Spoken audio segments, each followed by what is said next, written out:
উনি উস্কানিমূলক বক্তব্য রাখছেন যাতে উনি খবরে ভেসে থাকতে পারেন, ফলে ওনার এই ধরনের বক্তব্যকে সমর্থন করা যায় না। সরকারও নিয়ম না মেনে যেভাবে কাজ করছে, যেভাবে কোনো রকম কোনো নোটিশ ছাড়া অ্যাকশান নিচ্ছে, বুলডোজার চালিয়ে দিচ্ছে, সেটার বিরুদ্ধেও আমরা আমাদের লড়াই করছি। যখন ধর্মীয় প্রতিষ্ঠান, যেটা ওনারা নিজেরা বানিয়েছেন, নিজেদের তত্ত্বাবধানে লোক নিয়োগ করেছেন, সেখান থেকে ওনারা দুর্নীতি হওয়াতে আটকাতে পারছেন না, তাহলে ওরা একটা গোটা রাজ্য বা গোটা দেশ শাসন করবেন কী করে? আমাদের পশ্চিমবঙ্গে তারা এসেই প্রথম যে কাজ শিক্ষা নিয়ে করলো, সেটা তারা এই কলেজগুলোকে বেসরকারিকরণ করে দিচ্ছে। ফলে অবশ্যই শিক্ষার খরচ বাড়বে, গরিব ঘরের ছেলেমেয়েরা পড়াশোনা করতে পারবে না। মানুষ যাদেরকে জিতিয়েছেন, আমাদের যারা প্রতিনিধি, তারা সেখানে গিয়ে দেখুন বিধানসভায় গিয়ে সাধারণ মানুষের নিয়ে কথা বলছে। ফলে আমরা মনে করি যে আসলে ওই 80টা এমএলএর থেকেও বেশি গুরুত্বপূর্ণ এই দুজন এমএলএ। প্রিয় দর্শক, এই মুহূর্তে আমরা লক্ষ্য করছি যে মুর্শিদাবাদের সেই তাবড় নেতা হিসেবে পরিচিত হুমায়ুন কবিরের স্যাটা ভাঙা মন্তব্য ইতিমধ্যে সোশ্যাল মিডিয়া ভাইরাল। আর সেই বিষয়টি নিয়ে ইতিমধ্যে একেবারে বর্তমান সরকার একের পর এক সুর ছড়িয়েছেন সেই হুমায়ুন কবিরের বিরুদ্ধে। এখানে ক্ষান্ত থাকেননি রাজ্যের মুখ্যমন্ত্রী, তিনি আজকে বিধানসভায় স্পষ্টভাবে জানিয়ে দিয়েছেন যে হুমায়ুন কবিরের এই বক্তব্যটিকে লাগাম ছাড়া যে বক্তব্য দিচ্ছে, এই বক্তব্যটি প্রাক্তন সরকার অর্থাৎ তৃণমূলের আমলে ঠিক ছিল, বর্তমান সরকার আমল এই বক্তব্যটি মোটেও শুভাকাঙ্ক্ষী নয়। এবং তিনি এটাও বলে দিয়েছেন একটা কোটেশন ব্যবহার করে যে হুমায়ুন কবিরের এই বক্তব্যটি শেষ বক্তব্য। আর এই সমস্ত গুরুত্বপূর্ণ প্রশ্ন নিয়ে ইতিমধ্যে আমি পৌঁছে গিয়েছি সেই বালিগঞ্জে সিপিএমের যথেষ্ট পরিচিত মুখ আফরিন বেগমের একেবারে চায়ের টেবিলে। তাকে লক্ষ্য করে বর্তমান সরকারের দ্বিচারিতার থেকে লক্ষ্য করে বর্তমান শিক্ষা ব্যবস্থার যে একটা মেরুদণ্ড ভেঙে দেওয়া হচ্ছে, বর্তমান সরকারের একের পর এক যে কার্যকলাপ, তার পরিপ্রেক্ষিতে বর্তমান রাজ্যে যেভাবে আইনের নোটিশ থাকা সত্ত্বেও একেবারে রাতারাতি চলছে তফসিয়ায় বুলডোজার। একাধিক প্রশ্ন যখন সিপিএমের নেত্রীকে প্রশ্ন করা হলো, তখন তিনি কি বললেন শোনাবো সেই গুরুত্বপূর্ণ প্রতিবেদন আপনাদের প্রিয় চ্যানেল জনবার্তা টিভির ঝকঝকে সাদা পর্দায়। বলছিলাম ইতিমধ্যে লক্ষ্য করছি হুমায়ুন কবির একটা বিস্ফোরক মন্তব্য করেছে, সেটা ভাঙা মন্তব্য, যে ইতিমধ্যে সোশ্যাল মিডিয়া একবার ভাইরাল। সেই বিষয়টি নিয়ে কী বলবেন? উনি বহু বাজে ভাষা ব্যবহার করছেন, সেটা কোথাও গিয়ে হয়তো টিকে থাকার জন্য ওনার যা ইচ্ছে হচ্ছে উনি সেরকম একটা বলার চেষ্টা করছেন। কোথাও গিয়ে কোনো মানুষই এই ধরনের কোনো কথায় বিশ্বাস করেন না। উনি উস্কানিমূলক বক্তব্য রাখছেন যাতে উনি খবরে ভেসে থাকতে পারেন, ফলে ওনার এই ধরনের বক্তব্যকে সমর্থন করা যায় না। এর আগে আমরা দেখেছিলাম যে মমতা ব্যানার্জির আমলে উনি যে ধরনের বক্তব্য রেখেছিলেন, তার পরবর্তীকালে উনি বলেছেন যে মমতা ব্যানার্জি ওনাকে সেই বক্তব্য রাখতে বাধ্য করেছিলেন বা বলেছিলেন। তাহলে বর্তমান দিনে উনি যখন বিজেপির যে সরকার, সেই সময় এরকম একটা বক্তব্য রাখছেন, তাহলে আমি বলছি যে বিজেপির যে সরকার, তারা পুলিশ প্রশাসন, তারা ব্যবস্থা গ্রহণ করুন ওনার বিরুদ্ধে। তারা ব্যবস্থা না গ্রহণ করে তারা যদি ওনাকে ছেড়ে রেখে দেন, তাহলে হয়তো বোঝা যায় যে বিজেপির হাত শক্ত করার জন্যই উনি কোথাও গিয়ে বিভাজনের রাজনীতির জন্য এক প্রকার উস্কানিমূলক বক্তব্য রাখছেন। এখানে যে হুমায়ুনের যে বক্তব্য, তবে কি আগামী দিনে লোকসভা ভোটে কি মুসলিম ভোট ব্যাংকটা কি তার ঝুলিতে নেওয়ার জন্য কি এই বক্তব্য রাখছেন? দেখুন, এর আগেও আমরা দেখেছি যে কিভাবে বিভিন্ন সময় বিজেপি এবং আগের যে আমাদের সরকার ছিল তৃণমূল, তাদের একাধিক বিভিন্ন সময় বিভিন্ন রকম মন্তব্য মুসলিমদের ক্ষেত্রে এবং হিন্দুদের ক্ষেত্রে করে মানুষজনকে ভাঙার চেষ্টা হতো। কিন্তু আমি কোনোদিনই কোনো মানুষকে, কোনো সম্প্রদায়কে, কোনো জাতি ধর্ম নির্বিশেষে কোনো মানুষকে ভোট ব্যাংক বলে মনে করি না। তাদের প্রত্যেকের পৃথক আলাদা রকম লড়াই আছে, সেটার উপরে ভিত্তি করেই তারা ভোট দিতেন বলে আমি মনে করি, দিয়েছেন বলে আমি মনে করি। কিন্তু এইভাবে দুটো জাতিকে আলাদা করে দেখা, দুটো ধর্মীয় সম্প্রদায়ের মানুষকে আলাদা করে দেখা এবং তাদেরকে উস্কানি ছড়িয়ে, তাদের মধ্যে বিভাজন ছড়িয়ে একটা দেখানোর চেষ্টা করা যে আমরাই আসলে মাসিহা, আমার মনে হয় সেটার বিরুদ্ধে আসলে মানুষের প্রতিবাদ করা উচিত। যে ধরনের খারাপ বক্তব্য উনি রেখেছেন, সেটার তীব্র আমি যেমন নিন্দা করছি, একই সাথে আমি বলছি পশ্চিমবঙ্গের বর্তমান সরকারকে তারা যেন ব্যবস্থা গ্রহণ করে। বলছি, সেটা ভাঙা মন্তব্যে আজ কিন্তু বিধানসভায় দেখলাম শুভেন্দুবাবু স্পষ্টভাবে জানিয়ে দিচ্ছেন হুমায়ুন কবিরকে যে এই হলো ওনার শেষ বক্তব্য। তবে কি আগামী দিনে আইনগতভাবে ব্যবস্থা নেবে তার উপরে? আমি বলছি, এখনই আইনত ব্যবস্থা কেন নিচ্ছেন না, সেটা তো শুভেন্দুবাবুকে অবশ্যই প্রশ্নটা করা উচিত। কেন এত ওয়ার্নিং ওনাকে দেওয়া হচ্ছে? বলছি, একদিকে লক্ষ্য করছি হাইকোর্ট তথা আপনাদের বামেদের পক্ষ থেকে বলা হচ্ছে যে পুনর্বাসন ছাড়া হকার উচ্ছেদ করা যাবে না, কিন্তু রাতারাতির মধ্যে আবার বুলডোজার চললো তফসিয়ার মাটিতে, কি বলবেন?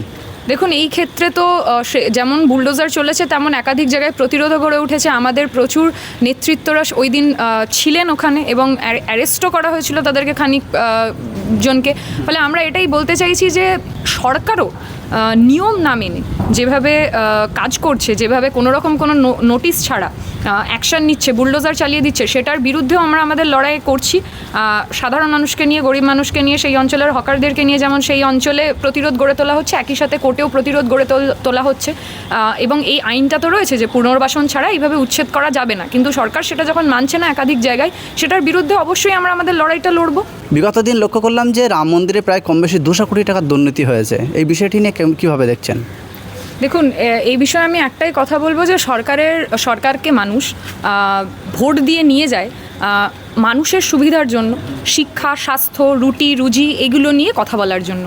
সেই ক্ষেত্রে আমরা দেখছি যে বর্তমান দিনে আমাদের যে পশ্চিমবঙ্গেও যে সরকার, যে পালাবদলের সরকার এসছে, বিজেপি সরকার, তারাও একাধিক জায়গায় তারা হচ্ছে যে মন্দির মসজিদ বানাবে এই বক্তব্যই তাদের বেশি থাকে। এবং সেই ক্ষেত্রে তারা যে রাম মন্দির বানিয়েছিল সেই ক্ষেত্রে আমরা দেখেছি যে নিয়োগ হয়েছিল, যে সেইটার ভেতরে যারা কাজ করবে, যারা তত্ত্বাবধানের দায়িত্বে থাকবে, সেটা একদম ওনাদের হাত ধরে সিকিওরভাবে ওনাদেরই লোকজনদেরকে নিয়োগ করা হয়েছিল। কিন্তু তারপরেও সেখানে এমন দুর্নীতি হয়েছে যে সেই রাম মন্দির থেকে এত কোটি টাকা চুরি হয়েছে। এবং সেইটা নিয়ে বহু জায়গায় বহু বড় বড় মিডিয়াতে খবর নেই, বহু নিউজ পোর্টালরা খবর করছে এবং সেটা নিয়ে কোনো কথা বলা হচ্ছে না। ফলে আমরা এটা বলতে চাইছি যে যখন ধর্মীয় প্রতিষ্ঠান, যেটা ওনারা নিজেরা বানিয়েছেন, নিজেদের তত্ত্বাবধানে লোক নিয়োগ করেছেন, সেখান থেকে ওনারা দুর্নীতি হওয়াতে আটকাতে পারছেন না, তাহলে ওরা একটা গোটা রাজ্য বা গোটা দেশ শাসন করবেন কি করে? সেখানেও তো একাধিক এরকম দুর্নীতির ঘটনা ঘটছে। বহু পুঁজিপতি যারা হচ্ছে যে দুর্নীতি করছে, জালিয়াতি করছে এবং তারপরে তারা দেশ ছেড়ে পালাচ্ছে। ফলে একই রকমভাবে এই ঘটনাও সেটা, এবং এটা নিয়ে ওনারা কোনো মুখ খুলছেন না, কারণ এটা ওনাদের ভেতরের লোকজনই দুর্নীতিটার সাথে যুক্ত।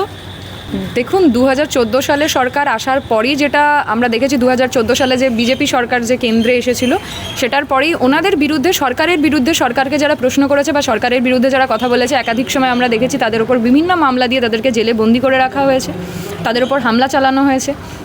ফলে আমরা এটাই বলতে চাই, আমরা দেখেছি কালবুর্গিকে, আমরা দেখেছি দাওয়ালকারকে, পানসারেকে তাদেরকে মেরে দেওয়া হয়েছিল, আমরা দেখেছি উমর খালিদকে তাকে জেলে ভরে রেখে দেওয়া হয়েছে। ঠিক একই রকমভাবে এই পশ্চিমবঙ্গে যখন এই সরকার, বিজেপির সরকার এসছে, তখন তাদের বিরুদ্ধে যারা প্রশ্ন করছে বা তাদের বিরুদ্ধে যারা হয়তো কন্টেন্ট বানাচ্ছে, তাদেরটা ঠিক সরকারের পছন্দ হচ্ছে না, সেই জন্যই তাদের মুখ বন্ধ রেখে দেওয়ার জন্য তাদেরকে জেলের ভেতরে ঢোকানো হচ্ছে। এবং একই সাথে, সেটা তো পুলিশ প্রশাসনের ব্যাপার, তারা সেটা দেখবে তদন্ত করে। একই সাথে যারা ধরুন সরকারের পক্ষে ভিডিও করছে, তাদেরকে একই সময় বিভিন্ন রকমভাবে সম্মানিত করা হচ্ছে। ফলে এই সরকার চায় না আসলে কেউ, কোনো মানুষ, সাধারণ মানুষ প্রশ্ন করুক। এবং সাধারণ মানুষ, ইয়াং জেনারেশনরা প্রশ্ন করেছিল বলে আমরা দেখেছি কিভাবে চিফ জাস্টিস তাদেরকে ককরোচ বলে দিয়েছিল। এখন সেটা থেকেও ককরোচ জনতা পার্টির প্রোটেস্ট চলছে শিক্ষামন্ত্রীর বিরুদ্ধে, শিক্ষা ব্যবস্থার, ভারতের শিক্ষা ব্যবস্থার বিরুদ্ধে।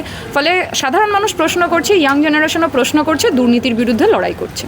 বলছি, শিক্ষাক্ষেত্রে ইতিমধ্যে একটা বিষয় লক্ষ্য করছি, তৃণমূল আমলে 8,000 কম বেশি স্কুল প্রায় একেবারে বন্ধ করে দেওয়া আছে, কিন্তু বর্তমান বিজেপি সরকারের আমলে শিক্ষামন্ত্রীর ঘোষণা একেবারে কম বেশি 51টি ITI কলেজের মতো শিক্ষা প্রতিষ্ঠান বেসরকারির হাতে তুলে দিলেন। আদৌ ভবিষ্যতে স্টুডেন্টদের ভবিষ্যৎটা কী হবে? দেখুন, এই বেসরকারিকরণের কথা আমরা এর আগে একাধিকবার বলেছিলাম যে এই মডেলকে চালু করে বিজেপি যেভাবে কেন্দ্রের বিভিন্ন জায়গায় আমরা দেখেছি যে বহু সরকারি সংস্থাকে তারা বেসরকারিকরণ করেছে, শিক্ষাকেও তারা বেসরকারিকরণের সেই পথ সুগম করছে আমাদের পশ্চিমবঙ্গে। তারা এসেই প্রথম যে কাজ শিক্ষা নিয়ে করলো, সেটা তারা এই কলেজগুলোকে বেসরকারিকরণ করে দিচ্ছে। ফলে অবশ্যই শিক্ষার খরচ বাড়বে, গরিব ঘরের ছেলেমেয়েরা পড়াশোনা করতে পারবে না। স্কলারশিপের ক্ষেত্রে বহু টাকা সেখানে বলা হয়েছে বাজেটে যে দেওয়া হচ্ছে, কিন্তু কজন স্কলারশিপটা ঠিকমতো পাচ্ছে সেটা আমরা জানি না। ওবিসি সংরক্ষণ তুলে দেওয়ার কারণে বহু ওবিসি যারা ছাত্রছাত্রী, তারা সেই স্কলারশিপটা যেমন পাচ্ছে না। আমি নিজে একজন স্কলার, আমাদের একাধিক ক্ষেত্রে এই স্কলারশিপ ফেলোশিপের জায়গায় যে Swami Vivekananda merit cum means ফেলোশিপটা পাওয়া যেত, সেটা দীর্ঘ হচ্ছে যে 6 মাস ধরে বন্ধ, জানুয়ারি মাস থেকে বন্ধ। ফলে স্কলাররা যারা উচ্চশিক্ষায় তারা কাজ করছে, তাদের যে ঘর চালানোর মতো, তাদের নিজেদের স্কলারদের নিজেদের রিসার্চ চালানোর মতো কোনো রকম কোনো সংস্থান নেই। ফলে সেখানে তাদেরকে ফেলোশিপ দেওয়া হচ্ছে না। শিক্ষাক্ষেত্রে যে বিনিয়োগের কথা বলা হয়েছে, সেখানে বেসরকারিকরণ হচ্ছে। ফলে মনে হচ্ছে কোথাও গিয়ে যে বড় লোকদের সরকার, যারা বড় লোকদের জন্য কাজ করবে, এবং গরিব মানুষ, তারা কীভাবে খেটে খাওয়া মানুষের ছেলেমেয়েরা কীভাবে আসলে শিক্ষাটা পাবে, কীভাবে তাদের স্কলারশিপটা দেওয়া হবে, সেটা নিয়ে কোনো মাথা ব্যথা নেই। এটা আমরা আগেই বলেছিলাম। ফলে এই সরকার শুধু তাদের রূপটা তুলে ধরছে আমাদের সামনে।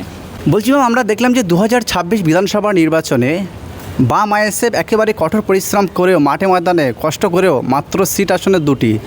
আর ইতিমধ্যে লক্ষ্য করছি গ্রামেগঞ্জে তৃণমূল কংগ্রেস কিংবা বিজেপি কিংবা অন্যান্য দল থেকে হুড়মুড়িয়ে কিন্তু CPIM-এ যোগদান করছে। তবেই কি সামনে লোকসভা ভোটে ভালো মার্জিনে বা সামনে পঞ্চায়েত ভোটে কি ভালো রেকর্ড মার্জিনে আপনারা কি ফিরে আসতে পারবেন? দেখুন, একটাই জিনিস বলার, যে আমাদের 2জন বিধানসভায় প্রতিনিধি গেলেও, ISF-এর একজন এবং CPIM-এর একজন গেলেও আমরা এটা বলতে পারি যে তৃণমূলের এতজন প্রতিনিধি যারা গিয়েছিল তারা কিন্তু সাধারণ মানুষ, গরিব মানুষের জন্য তারা রাস্তায় মাঠে ময়দানে নামেনি। তারপরে তাদের মধ্যে একাধিক ভাগ হয়েছে, বিভাজন হয়েছে, তারা কেউ বিক্ষুব্ধ হয়েছে, কেউ হচ্ছে আসল তৃণমূল নকল তৃণমূলের খেলা হয়েছে। ফলে সেটার বিরুদ্ধে আমরা এটাই বলবো যে মানুষ যাদেরকে জিতিয়েছেন, আমাদের যারা প্রতিনিধি, তারা সেখানে গিয়ে দেখুন, বিধানসভায় গিয়ে সাধারণ মানুষের নিয়ে কথা বলছে, SIR নিয়ে কথা বলছে, রুটি রোজগার নিয়ে কথা বলছে, সাধারণ মানুষ, গরিব মানুষ যে হকার উচ্ছেদ সেটা নিয়ে কথা বলছে। ফলে আমরা মনে করি যে আসলে ওই 80টা MLAর থেকেও বেশি গুরুত্বপূর্ণ এই দুজন MLA। তারা যেভাবে মানুষের জন্য লড়াই করছে, সেটা রাস্তাঘাটে, ময়দানে, একই সাথে বিধানসভার ভেতরেও, সেটা মানুষ দেখতে পেয়েছে যে বর্তমান দিনে বিজেপির বিরুদ্ধে আসল শক্তি বামপন্থীরাই লড়াই করছে। সেটার জন্য মানুষ বামপন্থীদের ওপর ভরসা ফেরাচ্ছে।